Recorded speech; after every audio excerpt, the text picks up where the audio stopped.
Shalom jemaat Tuhan, bagaimana kabarnya hari ini? Saya percaya kita masih dalam lindungan Tuhan Yesus.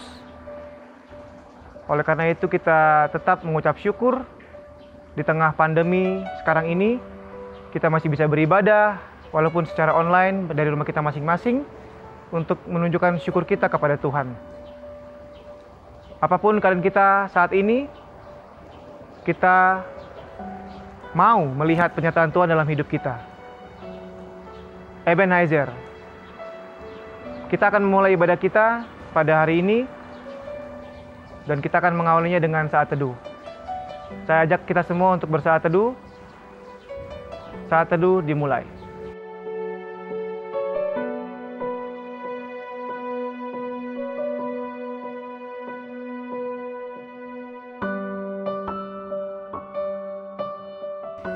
Mari kita buka ayat panggilan beribadah kita yang terambil dari Yosua 24 ayat 15. Jika sudah, mari kita sama-sama membacanya. Yosua 24 ayat 15. Tetapi jika kamu anggap tidak baik untuk beribadah kepada Tuhan, pilihlah pada hari ini kepada siapa kamu akan beribadah. Allah yang kepadanya nenek moyangmu beribadah di seberang sungai Efrat, atau Allah orang Amori yang negerinya kamu diami ini. Tetapi aku dan seisi rumahku, kami akan beribadah kepada Tuhan. Salam saudara, Tuhan memberkati saudara dalam keadaan yang sehat dan baik sampai detik ini. Mari kita tunduk kepala, kita membuka ibadah kita. Bapa di dalam sorga, kami memuji membesarkan nama Tuhan. Kami bersyukur karena Tuhan beri kami kesempatan untuk berbakti pada hari ini. Memuji Engkau atas kasih karunia-Mu kepada kami. Tolong kami Tuhan dalam ibadah ini dari awal hingga selesai. Beri kami memuji Tuhan, bersyukur kepada Bapa di sorga untuk kebenaran firman-Mu. Kami serahkan ibadah ini dari awal hingga selesai hanya di dalam pertolongan Tuhan oleh Roh Kudus. Dalam nama Yesus. Amin.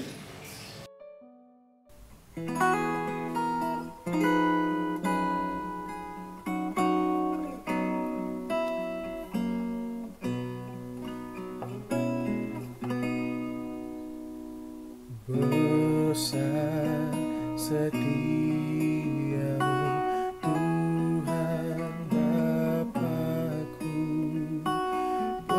besarlah kasih-Mu, berlimpahlah, tiada kurang dan tidak berubah, sempurna dan tetap selamanya. Besar setiamu, besar setiamu, saban pagi nampak rahmat baru. Segala yang ku perlu Tuhan sediakan. Besar setiamu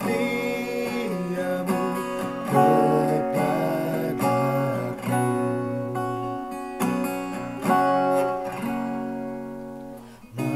Matahari serta bintang dan bulan yang beredar serta puji Tuhan. Musim tuaian dengan segenap makhluk, saksikan kasih dan setiamu. Besar setiamu, besar setiamu. Saban pagi nampak rahmat baru. Segala yang ku perlu Tuhan sediakan. Besar setiamu kepadaku.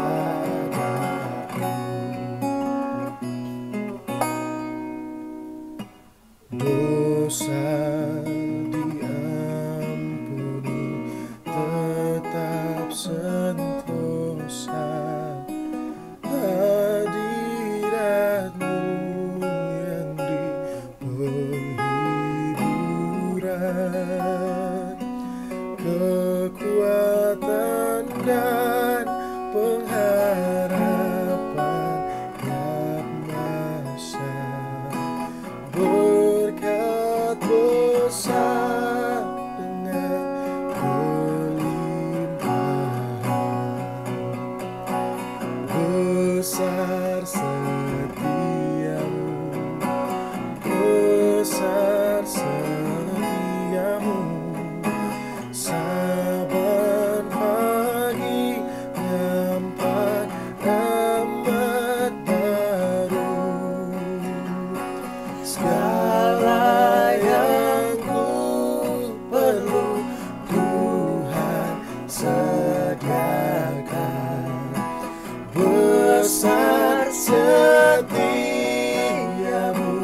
kepadaku.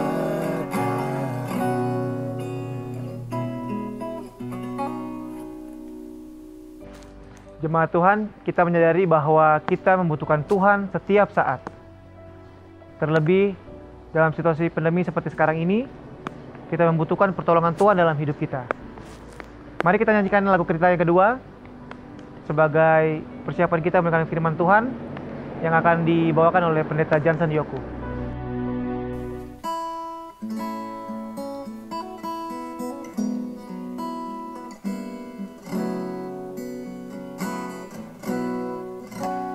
Ya Tuhan, tiap jam ku memerlukanmu. Engkaulah yang memberi sejahtera penuh. Setiap jam ya Tuhan, di Kau ku perlukan. Ku datang juru selamat, berkatilah.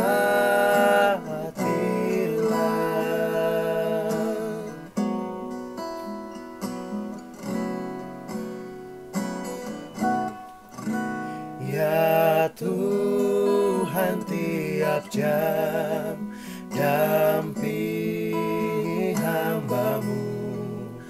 Jikalau Kau dekat, banyak penggodaku. Setiap jam ya Tuhan, di Kau ku perlukan. Ku datang juru selamat, berkatilah.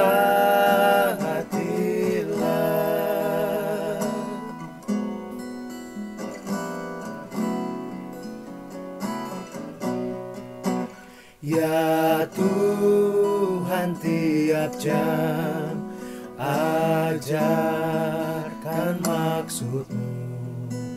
Beri janji-Mu genap di dalam hidupku. Setiap jam ya Tuhan, di Kau ku perlukan. Ku datang juru selamat, berkatilah.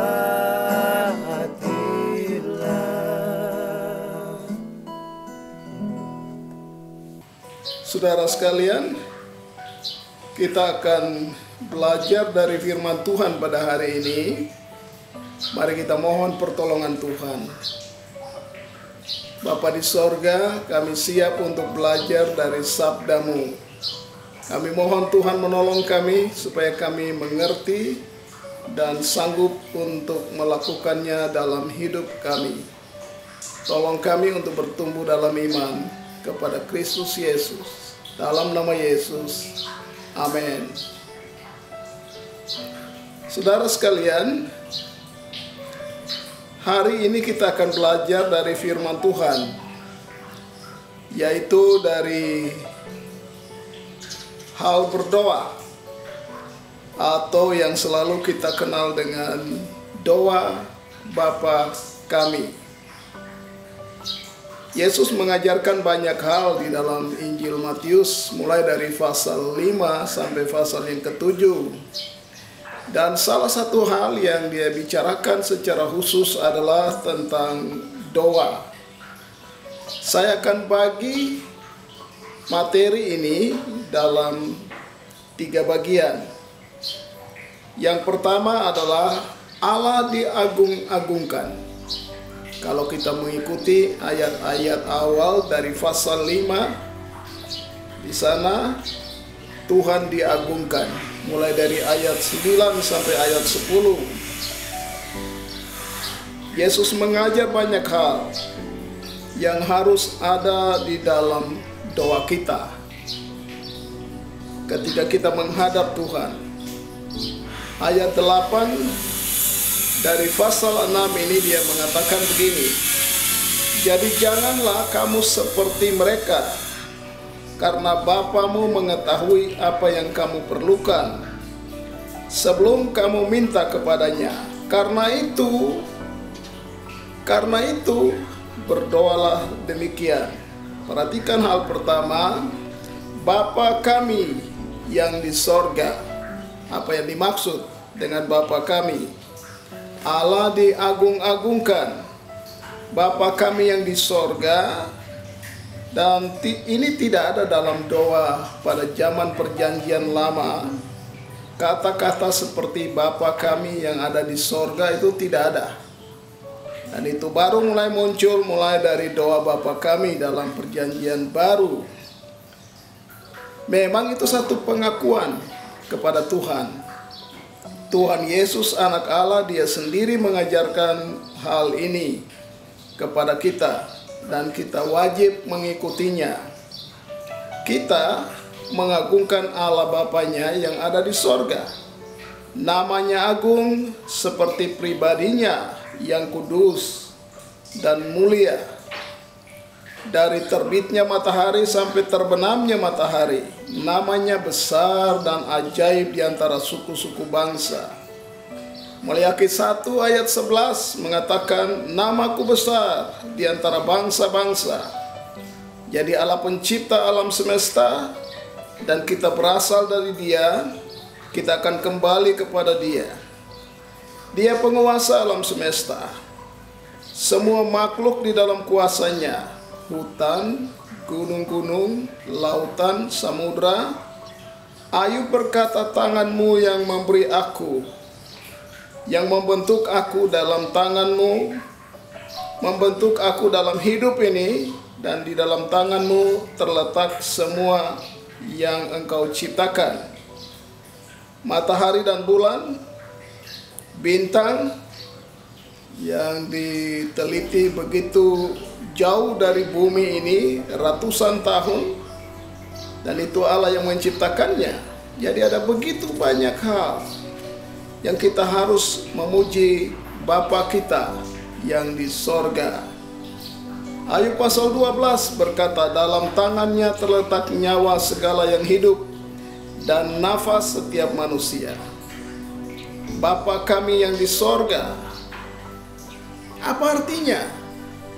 Pada waktu kita menyebut Bapa kami yang di sorga, arti yang paling penting adalah kita harus memastikan dengan yakin bahwa kita sudah menjadi anaknya.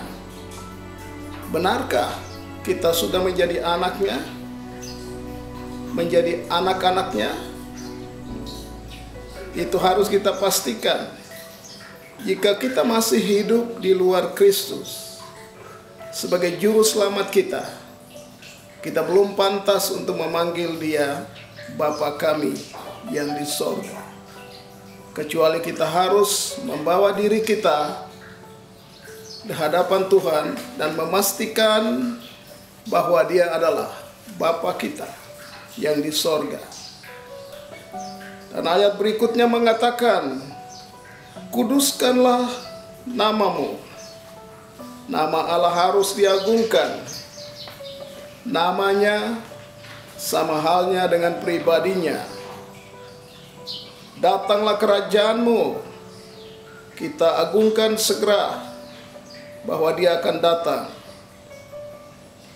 Hal yang kedua, hal yang pertama tadi mengenai mengagungkan Allah kita. Yang kedua, kalau kita baca ayat-ayat ini adalah permohonan-permohonan. Permohonan pertama, berikanlah kepada kami hari ini makanan kami yang secukupnya. Ayat yang ke-11. Berikanlah kepada kami makanan kami yang secukupnya. Saudaraku, kalau kita membaca ayat-ayat ini, kita baca bahwa dasar permohonan ini standarnya soal makanan itu adalah pengalaman orang Israel di gurun pasir, di mana mereka meminta mana kepada Musa dan Tuhan memberikan mereka makanan sehari demi sehari. Jadi porsinya sehari untuk sehari. Tidak bisa disimpan. Kalau kita baca pada waktu mana diberikan, mana itu tidak bisa disimpan sampai besok. Kalau sampai besok, Alkitab mengatakan membusuk dan baunya busuk sekali. Dan ini diperluas di dalam doa Bapa kami. Makanan yang mereka minta dari Tuhan. Tetapi di dalam ayat-ayat ini kita akan membaca bahwa mereka minta makanan kepada Bapa di sorga. Dan Tuhan memberikan setiap orang makanan. Saya baca satu ayat dari Amsal 30, ayat yang ke-8, yang mengatakan, jauhkanlah daripadaku kecurangan dan kebohongan. Jangan berikan kepadaku kemiskinan atau kekayaan. Biarkanlah aku menikmati makanan yang menjadi bagianku. Ayat ini berbicara mengenai bukan hanya mengenai makanan yang akan diperoleh, tetapi juga mengenai cara memperolehnya. Cara makanan itu disalurkan bukan berasal dari sesuatu yang salah, bukan berasal dari sesuatu yang tidak benar. Karena itu dia katakan di dalam ayat ini bahwa dia tidak mau makanan itu berasal dari satu perlakuan yang curang atau dari hasil-hasil penipuan. Dia mau memperoleh sesuatu dari Tuhan yang benar-benar adalah berkat Tuhan. Jangan ada kemiskinan dan kekayaan, katanya. Biarkanlah aku menikmati makanan yang menjadi bagianku. Kata bagianku adalah dalam pengertian makanan yang memang adalah haknya dari Tuhan. Ayat yang ke-12. Dan ampunilah kami akan kesalahan kami, seperti kami telah mengampuni orang-orang yang bersalah kepada kami. Tindakan pertama adalah kita mengampuni orang yang bersalah kepada kita, dan barulah Tuhan mengampuni kita. Kadang kita berpikir, berargumen, saya tidak salah, orang itu yang salah. Dia yang harus pertama kali datang kepada saya, minta maaf kepada saya, baru saya mengampuni dia. Tapi pengajaran Tuhan beda dalam doa Bapa kami. Dia katakan, ampunilah kami akan kesalahan kami, seperti kami telah mengampuni orang yang bersalah kepada kami. Jadi kita memang harus membiasakan diri mengampuni orang yang berbuat salah, berbuat keliru kepada kita, dan mengharapkan pengampunan dari Tuhan. Saudaraku yang kekasih, kalau kita membaca dalam Matius pasal 18, ada kewajiban mengampuni orang yang bersalah. Dan pada waktu murid-murid Yesus bertanya kepada dia, dia katakan, kita harus mengampuni dia 70 kali 7. Ayat yang ke-13, mari kita perhatikan. Dan janganlah membawa kami ke dalam pencobaan. Saudaraku, bagian yang ke-13, ayat 13, dan janganlah membawa kami ke dalam pencobaan.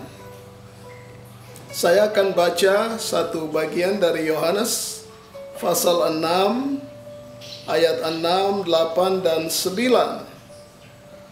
Ketika Yesus memandang sekelilingnya dan melihat bahwa orang banyak berbondong-bondong datang kepadanya, berkatalah ia kepada Filipus, di manakah kita akan membeli roti supaya mereka ini dapat makan?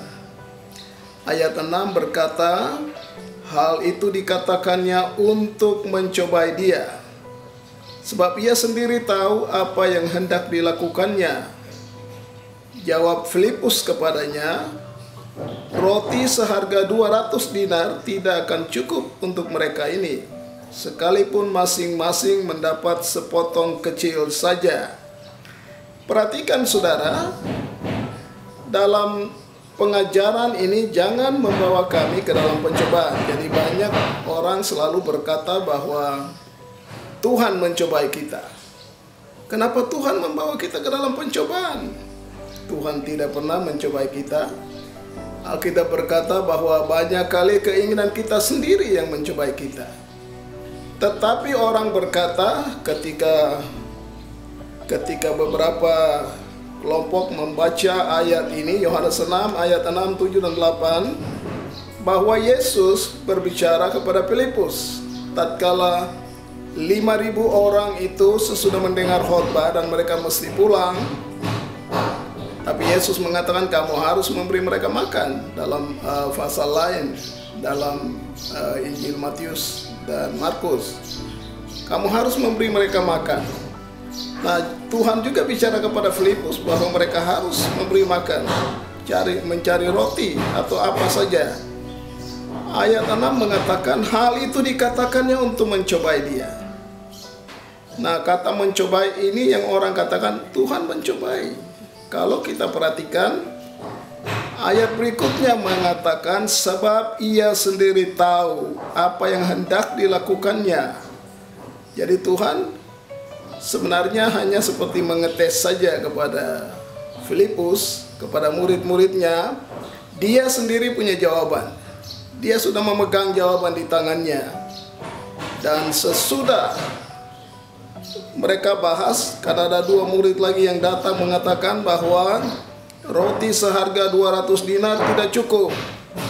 Kemudian dikatakan lagi bahwa seorang dari murid-murid katakan, ini ada seorang anak kecil yang punya 5 roti dan 2 ikan.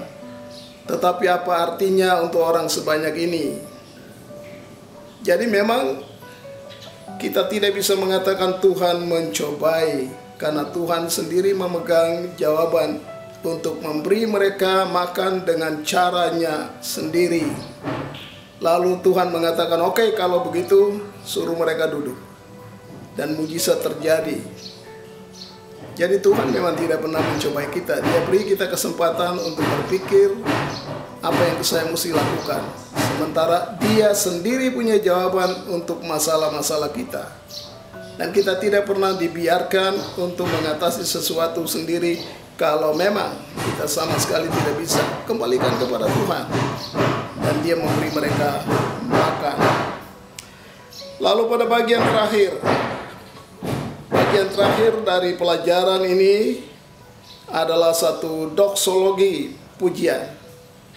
Doksologi pujian yang mengatakan karena engkaulah yang empunya kerajaan dan kuasa dan kemuliaan sampai selama-lamanya. Amin. Jadi doa ini adalah sebuah doa contoh. Doa yang dapat kita pakai dengan bentuk lain, tetapi semua yang termasuk di dalam doa ini ada di dalam doa yang kita bangun sendiri. Yesus mengajar mereka, doa itu mengagungkan Allah yang Maha Kuasa, lalu memasukkan permintaan-permintaan kita, dan taruhlah pujian di bawah, di bagian terakhir dari doa kita, yang mengatakan engkaulah yang mempunyai kerajaan, kuasa, dan kemuliaan sampai selama-lamanya. Amin. Kita tunduk kepala, kita mengucap syukur. Bapa di sorga, terima kasih untuk pelajaran sederhana ini yang selalu kami baca. Tuhan, jelaskan di dalam hati kami masing-masing agar kami memahami dan melakukannya dalam hidup kami. Berkati kami semua. Di dalam nama Yesus Juru Selamat kami berdoa. Amin.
Saudaraku, mari kita tunduk kepala, kita menerima berkat.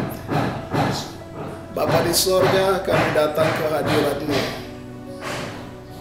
Kami mengucap syukur Tuhan sudah menyertai kami dalam ibadah hari ini. Kami telah selesai dalam persekutuan kami dan kami akan pulang. Kami mohon pertolongan, perlindungan Tuhan. Tuhan menjaga kami, melindungi kami.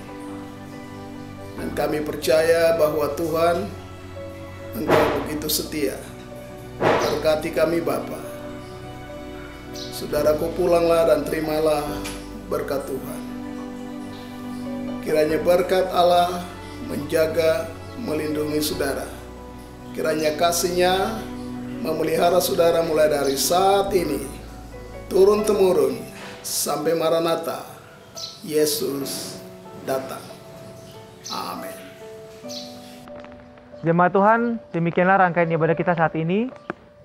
Tidak lupa, mari kita tetap membawa persembahan kita kepada Tuhan yang nomornya tertera di layar. Saya Samuel, selamat berjumpa di ibadah-ibadah online kita selanjutnya. Selamat hari Minggu, Tuhan Yesus memberkati.